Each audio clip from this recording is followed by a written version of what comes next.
नमस्कार, आप सभी का गोल्डन जीके 21 में। तो फ्रेंड्स, बीपीएससी 8U का पेपर हुआ है, जो एग्ज़ाम कैंसिल हो चुका है, आप सबको पता ही है। उसमें साइंस का जो क्वेश्चन आया था ना, तो ज़ाहिर सी बात है अच्छे लेवल का क्वेश्चन था और डायरेक्टली प्रश्न एनसीईआरटी से पूछे गए थे। मैं आपको बताऊंगा पेज बाय पेज, है ना। कुछ लोग आपको बता रहे हैं कि ये 11th क्लास की, 12th क्लास की, है ना, 8th क्लास की एनसीईआरटी। तो और इस क्वेश्चन को लेके भी कुछ लोग बोल रहे थे कि भाई ये 12th क्लास की है, मतलब हो सकता है उनको पता ना हो, कहीं से स्क्रीनशॉट कर लिया हो। मैं आपको सारे बताऊंगा। और ख़ास तौर पे अगर आप देखेंगे तो इसमें बायोलॉजी की जो वेटीज़ है ना, बायोलॉजी का वेटीज सबसे ज़्यादा था। कोई भी पेपर उठाइए ना, 3 पेपर हुआ है, मतलब 3 शिफ्ट में कह सकते हो। तो जैसे जीएस वाला सेक्शन की बात कर ले, तो अगर पहला शिफ्ट ही उठाइएगा ना, तो उसमें लगभग 11 क्वेश्चन बायो का था। समझ सकते हो, साइंस में 11 क्वेश्चन बायो का, और सबका सब क्वेश्चन एनसीईआरटी से। बताऊंगा सारी चीज़ें। तो आपको जब आप 72 बीपीएससी के लिए तैयारी कर रहे हैं या बिहार की किसी भी परीक्षा के लिए तैयारी कर रहे हैं, तो ये सीरीज आपके लिए सर्वोत्तम हो जाता है कि आप एनसीईआरटी कर लीजिए। अब करना पड़ेगा, बायो के लिए तो करना ही पड़ेगा। फिजिक्स और केमिस्ट्री भी कर लेते हैं तो और अच्छा है। वो कहाँ तक करना है वो सारे मैं आपको करवाऊंगा इस वीडियो में, ध्यान से देख लीजिएगा। जैसे क्वेश्चन है, मैं हालांकि सब लिख दिया हूँ, स्क्रीनशॉट लेके या टेलीग्राम पे जाके जुड़ जाइएगा ना। मैं थोड़ा सा इसे छोटा कर लेता हूँ ताकि आपको क्वेश्चन अच्छा से दिखे, है ना, क्योंकि एक ही पेज में दोनों कर लिया हूँ। यहाँ पे मैंने चैप्टर का नाम भी लिख दिया, कौन सी क्लास की, कौन कौन सी क्लास की एनसीईआरटी में आपको दिख जाएगा, तो वो भी आपको दिख जाएगा। पहला क्वेश्चन है, आप यहाँ पे देख लीजिए। क्वेश्चन है, मैं थोड़ा सा और जूम करता हूँ। क्वेश्चन कर रहा है कि प्लाज्मा मेम्ब्रेन, जैसे हम लोग इंग्लिश में ना सेल मेम्ब्रेन कहते हैं, सॉरी प्लाज्मा झिल्ली होगा, माफी चाहता हूँ, प्लाज्मा झिल्ली है ये। जैसे हम लोग इसे हिंदी में हम लोग क्या कहते हैं भाई, प्लाज्मा झिल्ली, है ना। मेम्ब्रेन को झिल्ली कहते हैं ना, तो यहाँ पे लिख देता हूँ प्लाज्मा झिल्ली, झिल्ली कहते हैं। अब प्रश्न क्या पूछा है जरा सा देखिएगा, मैं आपको बता देता हूँ। क्वेश्चन कह रहा है कि प्लाज्मा झिल्ली का द्रव, यहाँ पे देख सकते हैं, मोजेइक मॉडल किसके द्वारा प्रस्तावित किया है। डायरेक्टली ये लाइन पूछा है और मैं आपको दिखा देता हूँ। ये आप देखिएगा ना, तो एनसीईआरटी है ना, यहाँ पे है, ये है 11th क्लास की एनसीईआरटी, चैप्टर 8 में जाइएगा, ठीक है। ये एनसीईआरटी का हम आपको बुकलेट दे देंगे। कहाँ पे दे देंगे, तो भैया हम आपको टेलीग्राम पे दे देंगे, इसलिए मैं बार बार कहता हूँ टेलीग्राम जाके ज्वाइन कर लीजिए।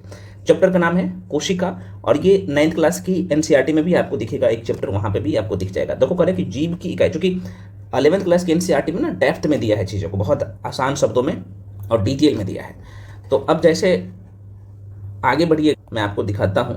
थोड़ा सा ऊपर जाना है, ठीक है। यहाँ पे मैं पेज पे लेके चलता हूँ। यहाँ पे बहुत अच्छे से डायग्राम भी दिया गया है, और आपको यहाँ पे ये वाला लाइन दिखेगा, और यहीं पे आपको दिखेगा भाई कोशिका भित्ति, और यहीं पे आपको दिखेगा, ठीक है, यहाँ पे आपको दिखेगा कोशिका झिल्ली, है ना, कोशिका झिल्ली, कोशिका झिल्ली, कोशिका झिल्ली, सेल मेम्ब्रेन, ठीक है ना। और आप यहाँ पे आओगे ना, तो यहाँ पे आपको एक लाइन दिखेगा, ये लाइन, इसी लाइन से उठा के प्रश्न पूछ दिया। आप कहिएगा सर बुक में तो बहुत सारे लाइन हैं, तो हमें पता कैसे चलेगा कि हमको कौन सा पढ़ना है और कहाँ कहाँ से क्वेश्चन आता है। हाँ, ये भी अच्छी बात है, इसका भी समाधान मैं बताऊंगा, ठीक है। तो अब यहाँ पे देखिएगा क्या लिखा है, और थोड़ा सा जूम कर देता हूँ। अब इसमें क्या लिखा हुआ जाए, जैसे देखिएगा, तो कह रहा है कि कोशिका झिल्ली का उन्नत नमूना कितने में, तो 1972 में किसने, तो सिंगर व निकोलसन द्वारा प्रतिपादित किया गया, जिसे तरल कृमिर नमूना के रूप में व्यापक जो है रूप में क्या किया गया, स्वीकार किया गया।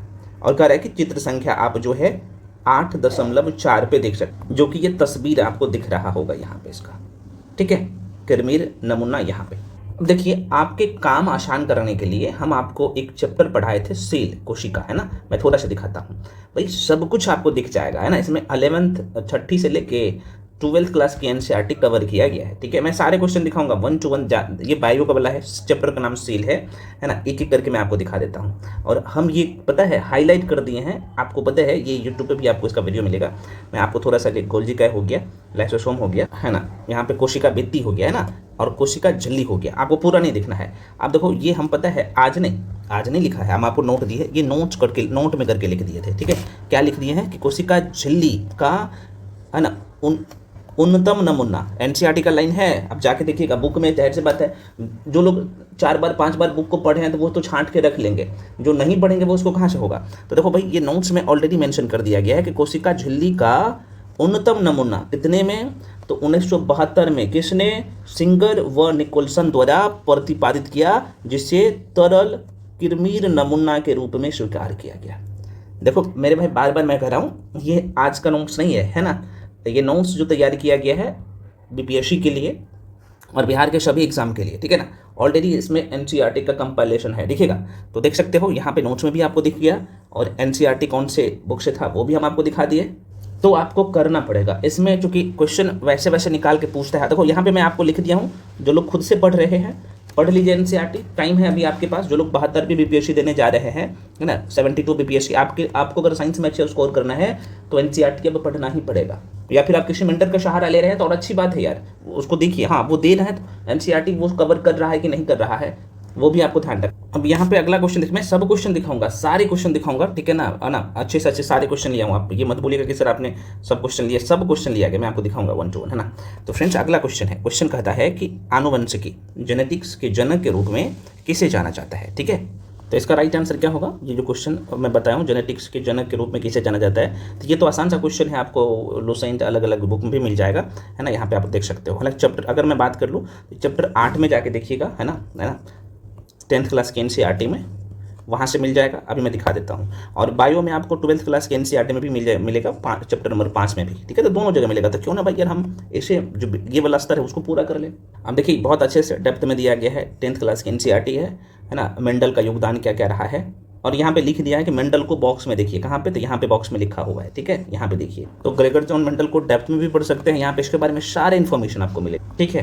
क्योंकि हमें बहुत सारे क्वेश्चन बताने हैं तो टाइम लग जाएगा, एक ही क्वेश्चन पे ज़्यादा टाइम दूंगा तो। और हमने जो आपको पढ़ाए हैं चैप्टर का नाम ही है, देखो भाई इसलिए बार बार कहता हूँ, देखो क्या नाम है चैप्टर का नाम, जेनेटिक्स, ठीक है ना। यहाँ पे पूरे डेप्थ में सब कुछ लिखा गया है, और देखो ये हाईलाइट अभी नहीं किया हूँ, उसी टाइम हाईलाइट किया गया, ये जो आप देख पा रहे हो यहाँ पे, ठीक है। कह रहा कि आनुवंशिकता के बारे में सर्वप्रथम कहाँ के है भाई, ऑस्ट्रिया निवासी ग्रेगर जोहान मेंडल ने कब से कब तक, तो 1882-84 की बात कर ले, सॉरी 1822 से 1884 इसका टाइम पीरियड था। तो इसी के कारण इन्हें जो है आनुवंशिकता का फादर ऑफ जेनेटिक्स कहा जाता है। इस लाइन से पूछा, हालांकि टॉपिक तो डिटेल में पढ़ाया हूँ, और देखो डायग्रामिकली एकदम इसका वीडियो देखिएगा ना, इतना मजा आएगा ना, बहुत कायदे से पढ़ाया है। आगे भी पूछा जाएगा क्वेश्चन, इसलिए कह रहा हूँ कि अच्छे से पढ़िए, सही चीज़ें पढ़िए, एनसीईआरटी पढ़िए, नहीं हो एनसीईआरटी खुद से भी रीड कर सकते हैं, कोई दिक्कत नहीं है ना, रीड कर लीजिए। मैं ये कह रहा हूँ कि जो लोग जुड़ के पढ़ रहे हो, बार बार कहता हूँ, जो लोग आप जुड़ के पढ़ते हो ना, तो आप एनसीईआरटी एक बार रीड कर लीजिए अच्छे से, है ना, और नोट्स आपके पास है, यहाँ पे देख लो, क्योंकि जो नोट्स वहाँ पे है वो चीज़ ऑलरेडी इसमें है। हालांकि एनसीईआरटी सीरीज हम आपको करवा देंगे, है ना। अब जो है खासतौर पे बायो के लिए फिजिक्स का, केमिस्ट्री का एनसीईआरटी हम आपको 9th 10th 11th करवाएंगे, यूट्यूब पे फ्री में करवा देंगे, ठीक है।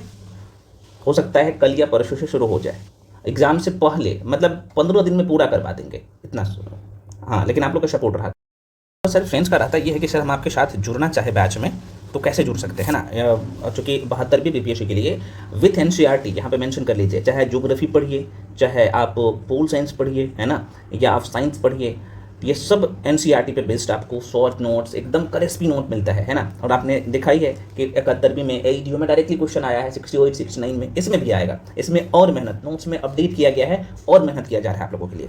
तो मेरे भाई जो लोग इस बैच को ज्वाइन करना चाहते हैं, अभी जो है फी कम कर दिया हूँ, है ना, मात्र 999 कर दिया हूँ, अभी भी लगभग आपके पास जो है 65 से 70 दिन है, तो आराम से इस एग्जाम को क्लियर इजीली कर सकते हैं, है ना। मैं आपको बता चुका हूँ कि कौन कौन से एरिया पे अच्छे से काम करना है, साइंस कर लीजिए, करंट अफेयर्स कर लीजिए, हिस्ट्री कर लीजिए, है ना, बिहार कर लीजिए, इस पे कमांड कर लीजिए। मैं ये नहीं बोल रहा कि पोल और ज्योग्राफी को छोड़ो, है ना, पॉलिटी और ज्योग्राफी को छोड़ो, नहीं छोड़ना है, आसान सेक्शन है, आराम से फ्री होगा, ठीक है। तो जो लोग इस बैच को ज्वाइन करना चाहते हैं, ये स्क्रीन पे आपको नंबर दिख रहा होगा 7319924130, इस नंबर पे आपको पेमेंट करके भेजना होता है, और उसका स्क्रीनशॉट करके भी, जो कि ये व्हाट्सएप नंबर भी यही है, कॉलिंग नंबर भी यही है, और पेमेंट का नंबर भी यही है। दोबारा सुनिए, इसमें आपको सारे सब्जेक्ट मिलेगा। कुछ लोगों का डाउट रहता है कि हमें क्या क्या मिलेगा, इसमें जितने भी सब्जेक्ट आप देख रहे हैं ना, स्लॉट वाइज में आपको क्लास मिल रहा है। अब तो जाहिर सी बात है, थोड़ा सा हम लोग फास्ट में चीज़ों कर रहे हैं, और आपके एग्जाम से पहले लगभग 20 से 25 दिन पहले पूरा सिलेबस कंप्लीट करवा रहे हैं, है ना, हो जाएगा।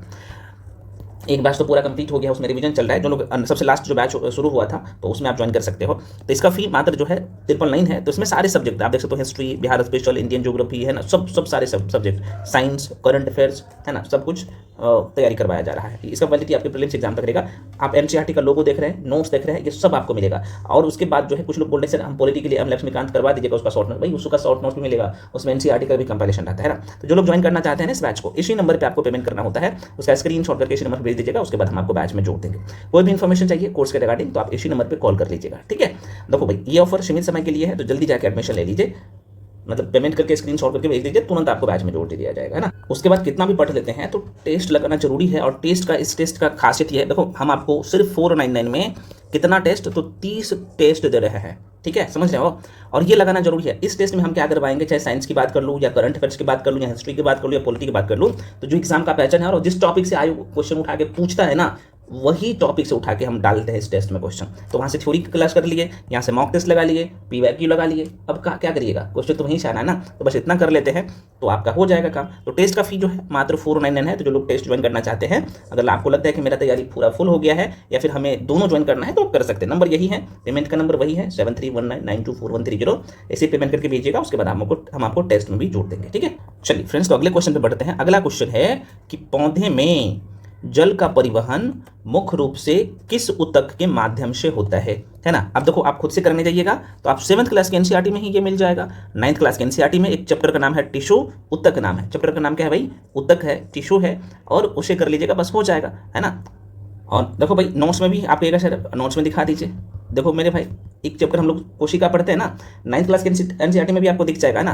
तो देखो ये डायरेक्टली एनसीईआरटी का लाइन लिखा है, इसमें चैप्टर का नाम है ऊतक, डिटेल में बताया हूँ। 2 प्रकार के होते हैं यहाँ पे ऊतक, है ना। एक तो हम लोग जाहिर सी बात है प्लांट टिश्यू को पढ़ते हैं, और जो है दूसरा जो है एनिमल टिश्यू को पढ़ते हैं, पादप ऊतक और जंतु ऊतक, है ना। पादप जो ऊतक होता है उसमें कौन कौन से पॉइंट्स कवर करते हैं, यहाँ पर डायग्रामिकली आपको बता दिया है, ठीक है। मैं थोड़ा सा नीचे लेके चलता हूँ, ठीक है। देखो जाइलम से प्रश्न पूछा है, और देखो ये एनसीईआरटी का लाइन है, सारी लाइन एनसीईआरटी का है। और जाइलम ये जो इसी लाइन से प्रश्न पूछा है ना कि यह जाइलम जो है यह जो है जल के संवहन के साथ साथ पादपों में दृढ़ता प्रदान करती है, और इसमें क्या क्या होता है वो सब लाइन लिख दिया हूँ, है ना। वेसल्स को भी अच्छे से यहाँ पे है ना। यहाँ पे जाइलम जो प्रेंकाइमा होता है, इसका काम क्या होता है, हालांकि हम डेप्थ में आपको सब कुछ पढ़ा दें। यहाँ पे आप फ्लोएम भी पढ़े हो तो, और सबसे बड़ी बात है ना कि आप जब इसका वीडियो देखिएगा तो आपको लगेगा कि हाँ यार क्वेश्चन यहीं से है। मैं पुनः कह रहा हूँ, एक बार आप क्या कर सकते हो, एनसीईआरटी को थ्रूली रीड कर लीजिएगा, पढ़ लीजिएगा। जो लोग बैच में जुड़ के भी पढ़ रहे हैं ना, एनसीईआरटी पढ़ लीजिएगा, और वो काम हम क्या करेंगे, आपको करवाएंगे यूट्यूब पे ही। एक वीडियो में एक टॉपिक पूरा करवा देंगे, चाहे बायो हो या फिजिक्स हो या केमिस्ट्री हो, ये करवा देंगे, है ना। तो कोई दिक्कत नहीं, घबराने की जरूरत नहीं है, बस इतना यकीन मानिए, चाहे करंट अफेयर्स हो या हिस्ट्री हो, पॉलिटी हो, ज्योग्राफी हो या बाकी सेक्शन हो या साइंस हो, एकदम बोनाफाइड बना देंगे। अभी भी आपके पास लगभग 60 से 65 दिन है यार। यूट्यूब पे जितने भी लोग फॉलो कर रहे हैं ना, अभी यूट्यूब पे 1 शॉर्ट वीडियो हम आपको दे रहे हैं, उसको भी जाके पूरा करिए, वहाँ से नोट्स बना लीजिए, है ना। वीडियो को देख देख के करंट अफेयर्स आपको पूरा करवा रहे हैं, अब क्या चाहिए, जान निकाल के दे दे क्या, है ना। तो मेरे भाई जो लोग एनसीईआरटी देखिएगा तो यहाँ पे दोनों में जाके पढ़ लीजिएगा वर्षा सर निगाहों से। और पता है ये जो अभी हम आपको क्वेश्चन दिखा रहे हैं, ये जो फर्स्ट शिफ्ट में जो हुआ था, मतलब कि 15 तारीख का पेपर हुआ है, सभी का ये क्वेश्चन है। मैं आपको 17 वाला दिखाऊंगा, 21 वाला दिखाऊंगा, सब दिखाऊंगा, सब हम आपको दिखाएंगे। चलिए अगला क्वेश्चन देखिए। अब देखिए ये सब क्वेश्चन ना एक जगह एनसीईआरटी में नहीं मिलेगा, है ना, क्योंकि अलग अलग दिया रहता है, ठीक है। तो अब देखो यहाँ से क्या पूछा है, काली क्रांति, नीली क्रांति, सफेद क्रांति, हरित क्रांति कौन किससे संबंध। हालांकि ये चीज़ हम लोग कहाँ पर पढ़ते हैं, तो भाई इको में पढ़ते हैं, इको इंडियन इकोनॉमी में भी हम आपको पढ़ाए हैं। अब यहाँ पे जितने भी क्रांतियाँ हैं, है ना, यहाँ पे आप देख सकते हो एक जगह, और इसी क्रांति से सब क्वेश्चन पूछते हैं। जैसे श्वेत क्रांति पीली, है ना, गोल्ड, नीली, लाल किससे संबंधित है ना। 2-3 को भी आप, जैसे गुलाबी हो गया, कृष्ण हो गया, धूसर हो गया, रजत हो गया, ये सब क्रांति है भाई। कौन से क्रांति किस क्षेत्र से संबंधित है। जैसे नीली क्रांति की बात करें यहाँ पे, है ना, तो मछली उत्पादन से संबंधित है ना नीली क्रांति, तो यहाँ पे टिक कर सकते हो। और एक भी पकड़ में आ गया ना, ऐसा ऑप्शन था, देख सकते हो आराम से आ गया, इसका भी हो जाएगा। जैसे अगर मैं बात कर लूँ तो यहाँ पे काली क्रांति तो जाहिर सी बात है पेट्रोलियम से है ना।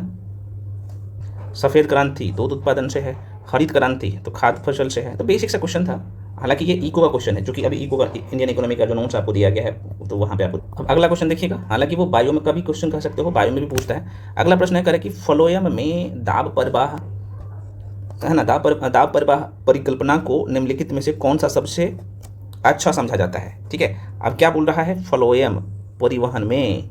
अच्छा ये क्वेश्चन कहाँ पे मिलेगा, ये जो आप देख पा, ये अच्छा क्वेश्चन है, बहुत अच्छा क्वेश्चन है। और देखिए कक्षा 11th क्लास की एनसीईआरटी बायोलॉजी में आपको मिल जाएगा, ठीक है। मैं आपको थोड़ा सा दिखाता हूँ, पहले एनसीईआरटी पे ले जाकर। अच्छा मैं चैप्टर बता देता हूँ, ठीक है, आप वहाँ से जाकर देख लीजिएगा, नहीं तो बड़ी लंबा वीडियो हो जाएगा, ठीक है। और ये है आपका इकाई 4 में जाइएगा ना, मैं थोड़ा सा आपको दिखा, तो ये जो भी क्वेश्चन दिखाऊँ ये इसमें क्या नाम है, पौधों में परिवहन, यहीं पे दिख जाएगा ये वाला क्वेश्चन। ठीक है, तो इसका आंसर इसका ए ही हो जाएगा, राइट आंसर। ठीक है, तो अगले क्वेश्चन पढ़ते हैं। अच्छा, एक क्वेश्चन और ग्लाइकोसिस वाला जो प्रश्न पूछा है वो दूसरे शिफ्ट में, देखो ये भी 11th क्लास के एनसीईआरटी है, आपको यहाँ पे दिखेगा। ठीक है ना, और यहीं से इसी लाइन से प्रश्न पूछ लिया गया है ना, ग्लाइकोसिस वाला क्वेश्चन दिखाऊंगा मैं, डेप्थ में भी करवाऊंगा, आप थोड़ा सा पैसेंस रखिए, चूंकि टॉपिक वाइज और पूरा एनसीईआरटी करवाऊंगा। ठीक है, अगला क्वेश्चन ये है भाई, देखो पूरा एनसीईआरटी का नाम लिख दिया हूँ। ठीक है ना, कथन था, कारण था, प्रश्न है कथन में कि वाष्पोत्सर्जन रस के ऊपर उठने में सहायक होता है, बिल्कुल सही है। और कह रहा है कि वाष्पोत्सर्जन जड़ों में क्या करता है, तो यह जो है पराशरणीय दाब को बढ़ाता है, और ये भी आपको 11th क्लास के एनसीईआरटी में मिल जाएगा, ये 10th क्लास की एनसीईआरटी में भी मिल जाएगा। एक चैप्टर है जैव परिक्रम, और ये नोट्स में भी ऑलरेडी मेंशन कर दिया। हालांकि फ्लोएम के बारे में अभी आपने देखा नोट्स में ऑलरेडी, और इसमें दोनों सही हो जाएगा। और मैं एनसीईआरटी तो बता ही दिया हूँ, आप चाहे तो खुद से भी एक बार पढ़ने का कोशिश जरूर करिएगा, क्योंकि वहाँ पे जाइएगा ना, बड़ी मजा आएगा एनसीईआरटी को पढ़ने में। ठीक है, अगला क्वेश्चन है, अब मैं थोड़ा सा जल्दी जल्दी बता देता हूँ। अगला क्वेश्चन है कि हेमोग्लोबिन रक्त में ऑक्सीजन पहुंचाता है, और डाइस इसमें क्या युक्त यौगिक है, तो भाई आयरन होता है। और देखो ये एनसीईआरटी मिल जाएगा, ऑलरेडी नोट्स में मेंशन है। ठीक है ना, मैं बार बार नहीं वहाँ पे लेके जाऊँ। और एनसीईआरटी की बात करें, देखो यहाँ पे आपको एक तो 10th क्लास के एनसीईआरटी में दिख जाएगा, और क्लास 7 का भी एनसीईआरटी में ये आपको दिख जाएगा, जहाँ पे आपको जंतुओं और पादपों में परिवहन जो आप करेंगे ना, जंतु और पादपों में परिवहन, वहाँ पे आपको दिख जाएगा। ठीक है, मिंडल वाला क्वेश्चन देखिए क्वेश्चन, और पता है ये अभी एक ही शिफ्ट में बता रहा हूँ आपको, अभी दोबारा सुनिए, लगभग 11 क्वेश्चन है बायो का। और ये भी अभी आपको हम कुछ देर पहले बताया कि बायो का जो टॉपिक था है ना, 11th क्लास की एनसीईआरटी, सॉरी 12th का एनसीईआरटी, और यहाँ पे 10th क्लास की एनसीईआरटी, दोनों में आपको ये दिखेगा, जेनेटिक्स और नोट्स में भी आपने देखा था। और यहाँ से चारों लाइन से सॉरी, इसमें 4 स्टेटमेंट था, 3 सही है, पहला वाला और तीसरा वाला और यहाँ पे चौथा वाला। पहला वाला में क्या है कि भाई अभी आपने देखा ना, ये इस टाइप का क्वेश्चन एक वन लाइनर भी पूछ दिया था कि मेंडल को ना आनुवंशिकी जेनेटिक्स का जनक कहा जाता है, और एक ही शिफ्ट का है, मैं बार बार कर रहा हूँ, ये 15 को है ना, जीएस पेपर था 15 को है ना, तो 15 तारीख का जो एग्जाम हुआ था ना, 15 अप्रैल को है ना, उसका मैं बात कर रहा हूँ, 2026 में हुआ था, देख सकते हो।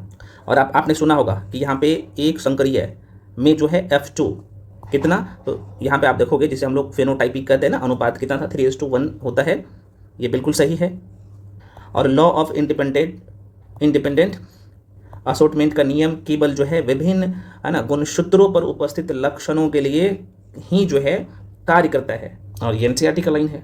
F2 पौधे में यार मैं आपको बताया था ना कि 3:1 का रेशियो में, मैं थोड़ा सा आपको दिखा देता हूँ, यहाँ पे आओ थोड़ा सा देखो, ये वाला जो हम आपको एक संक्रिय क्रॉस करके आपको बताए थे, और देखो भाई यहाँ पे किधर चला गया, जस्ट देखो यहाँ पे F2PD पौधे में फेनोटाइप का जो होता है यहाँ पे 3:1, और जीनोटाइप में क्या होता है 1:2:1 प्राप्त होता है। देखो इसी लाइन से प्रश्न था, मेंडलेव को जो है यहाँ पे इसी लाइन से था ना, ग्रेगर जॉन मेंडल को में आपने देखा था, ये वाला जेनेटिक्स का जनक इसे कहा जाता है। तो देखो ये ऑलरेडी एनसीईआरटी, मैं ये नहीं कह रहा हूँ कि भाई आप नोट्स में ही है, देखो ये जो तैयार किया गया स्टैंडर्ड बुक से, नोट से, तो दोनों जगह आपको मिलेगा है ना, मैंने दिखा दिया बुक में भी। हाँ, नोट्स में क्या होता है कि एक जगह कंपाइल करके सारी चीज़ें हो जाता है, लेकिन जरूर अब जो है बुक्स पढ़िए, अच्छा स्कोर करना है तो पढ़ लीजिएगा। और सबसे बड़ी बात है यहाँ पे मेंडल का जो है द्विसंक्रिय क्रॉस के नियम को बहुत अच्छे से करवाया गया है। मेंडल के जो है, जैसे आप सबको पता है कि प्रभाविकता का नियम जो है, लॉ ऑफ डोमिनेंस बहुत कायदे से बताया गया है। लॉ ऑफ सेग्रीगेशन बहुत इंपॉर्टेंट है ना, पृथक्करण का नियम जो कि आपको यहाँ पे दिखेगा, डिटेल में सब कुछ करवाया गया है, और इसी लाइन से प्रश्न भी था, आपने देखा। ठीक है, चलिए अब अगले क्वेश्चन में पढ़ते हैं। अगला प्रश्न आपके सामने है, क्वेश्चन कर रहा है कि किस वैज्ञानिकों ने स्वतंत्र रूप से कार्य किया और डार्विन के समान निष्कर्ष पर जो है पहुंच गए। देखो भाई ये आपको 11th क्लास की, और इसका चैप्टर का नाम है उद्विकास या विकास बोल सकते हो है ना, वहाँ पे आपको दिख जाएगा। और ये हम लोग टेस्ट भी किए थे, वहाँ पे भी किए थे, तो इस टाइप का क्वेश्चन आपको उसमें लुसेंट पे भी मिल जाएगा। लेकिन इस चैप्टर को जाके जरूर, मैं पुनः कर रहा हूँ, 11th क्लास की एनसीईआरटी बायो के लिए तो आपको मस्ट है, 12th क्लास की एनसीईआरटी पढ़ना ही चाहिए, और 9th और 10th का भी कर लीजिएगा, बहुत इंपॉर्टेंट। इसमें राइट आंसर आप सबको पता है कि क्लोरोफिल ए हो जाएगा, और ये ऑलरेडी है यार। बुक की बात करें एनसीईआरटी का, तो भाई वही 11th क्लास की एनसीईआरटी आप देखिएगा ना, और चैप्टर का नाम है उच्च पादपों में प्रकाश संश्लेषण है ना। और यहाँ पे एक चैप्टर ही आपको बहुत कायदे से पढ़ाया गया, आप देख सकते हो यहाँ पे इसी नोट्स में है ना, कुछ डिजिटल नोट्स में भी आपको टाइप करके दिया गया है प्रकाश संश्लेषण में क्या क्या होता है। और यहाँ पे आप इस लाइन को देखिएगा ना, तो प्रकाश संश्लेषण के लिए निम्नलिखित घटकों की आवश्यकता होती है, कार्बन है ना, डाइऑक्साइड, जल, क्लोरोफिल है ना, और इसी लाइन से क्वेश्चन था, तो भाई पढ़ना पड़ेगा। ठीक है, ये आपको 8th क्लास की एनसीईआरटी में दिखेगा, ऑलरेडी टेस्ट में करवाया गया था आपको क्वेश्चन। अब 8th क्लास की अध्याय 6 में आप जाके देखिएगा, हालांकि कक्षा 11 में भी आपको दिखेगा, अध्याय 7 में यहीं पे प्रश्न पूछ लिया गया। इसमें इसका आंसर हो जाएगा बी, ये गलत किया है ना, हाँ, अंडा हो जाएगा, निम्फ होता है और वयस्क होता है, और ये मेरे हिसाब से 8th क्लास से अच्छा से दिया है, इसमें आपको करवाया जाएगा है ना। हाँ, ये नोट्स में नहीं है, जो चीज़ है मैं यहाँ पे बोलूँगा ये नोट्स में नहीं है। अब जाहिर सी बात है डेप्थ में है, तो अब जो है इस बार आपको करवा दिया जाएगा, नोट्स में एड ऑन कर दिया जाएगा। ये चीज़ है, देखो चूँकि क्वेश्चन आ रहा है तो आपको करवा दिया जाएगा। तो फ्रेंड्स, ये जो आपने सब का सब क्वेश्चन देखा, ये एक शिफ्ट का इतने बायो का क्वेश्चन थे, लगभग 11 क्वेश्चन, आप समझ सकते हो, है ना। तो मैं क्या करूँगा ना, जैसे ये पूरा कंप्लीट हो जाएगा तो एक ही में मर्ज करके दे दूंगा। उसके बाद अभी फिजिक्स और केमिस्ट्री का भी करवा दूंगा, है ना, ज्योग्राफी का करवा दूंगा, कहाँ कहाँ से क्वेश्चन आ रहा है, तो आपके माइंड में ये चीज़ें सेट हो रहेगा, तो आपका जैसे पता वो इंटरेस्ट बनता है पढ़ने में, है ना, कि हाँ हमें ये चैप्टर को कंप्लीट करना है। ठीक है, तो आपने देख लिया। बाकी मैं आपको बता ही दूँ, मात्र जो है 999 में खासतौर पे जो बिगिनर होते हैं ना, तो लास्ट टाइम उनको नहीं पता होता है कि हमें एनसीईआरटी में क्या क्या पढ़ना है, तो हम आपके लिए ये जो अभी आपको दिखा रहा हूँ ये करवा दिया जाएगा आपको, ठीक है ना, इसी बैच में, अलग से कोई आपको फी नहीं दिया जाएगा। मात्र 999 में कंप्लीट साइंस, बाकी सारे सब्जेक्ट ये जो आप देख पा रहे हो, सारे क्लास, सबका नोट्स, सब कुछ मिलेगा आपको, बशर्ते आप पढ़ लीजिएगा जितना दिया जा रहा है, सारे सब्जेक्ट टेक एंड रेफरेंस हो। तो मैं पुनः करूँ, जो लोग ज्वाइन करना चाहते हैं बैच को, इसी नंबर पे 7319924130 पे कॉल करके इन्फॉर्मेशन ले लीजिएगा, उसके बाद हम आपको बैच में जोड़ देंगे। ठीक है, कहने का मतलब इसी नंबर पे जो लोग ज्वाइन करना चाहते हैं ना बैच को, तो 7319924130 पे पेमेंट करके उसका स्क्रीनशॉट करके, क्योंकि ये व्हाट्सएप नंबर भी यही है, कॉलिंग नंबर भी यही है, पेमेंट का नंबर भी यही है ना, तो करके भेजिएगा, हम आपको बैच में जोड़ देंगे। बाकी अगर कोर्स के रिगार्डिंग कोई इन्फॉर्मेशन चाहिए तो आप इसी नंबर पर कॉल करके इन्फॉर्मेशन ले लीजिएगा। और मैं पुनः कह रहा हूँ, टेस्ट में हम आपको मॉक टेस्ट में कहीं भी जुड़ के टेस्ट दे रहे हो ना, कहीं भी पढ़ रहे हो, तो टेस्ट में जरूर आइएगा सभी लोग। टेस्ट में क्या होगा ना, अभी मैं आपको जितने भी एनसीईआरटी बताया हूँ साइंस का, और जिस टॉपिक से प्रश्न पूछा गया है, सारे सेक्शन के लिए, चाहे हिस्ट्री हो, पॉलिटी हो, ज्योग्राफी हो, इको हो, साइंस हो, सबका जो है टॉपिक वाइज एनसीईआरटी से एक एक टॉपिक से क्वेश्चन उठा के यहाँ पे आपका प्रैक्टिस करवा देंगे। तो जो टेस्ट ज्वाइन करना चाहते हैं इसी नंबर पे, मात्र टेस्ट का फी है 499, तो आराम से आइए, ठीक है, और दीजिए।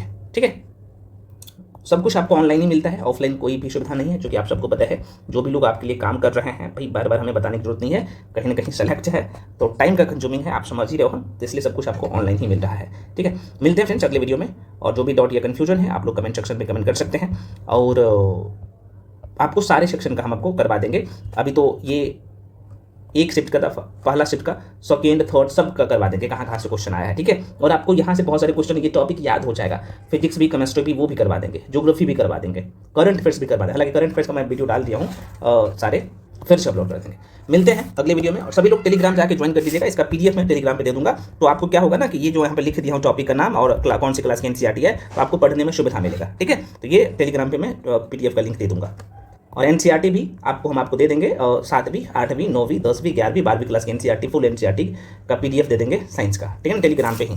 ठीक, बाद में फिर से हम डिलीट कर देते हैं, तो इसलिए मैं बार बार कहता हूँ टेलीग्राम जाकर आप लोग ज्वाइन कर लीजिए। मिलते हैं अगले वीडियो में, तब तक के लिए जय हिंद।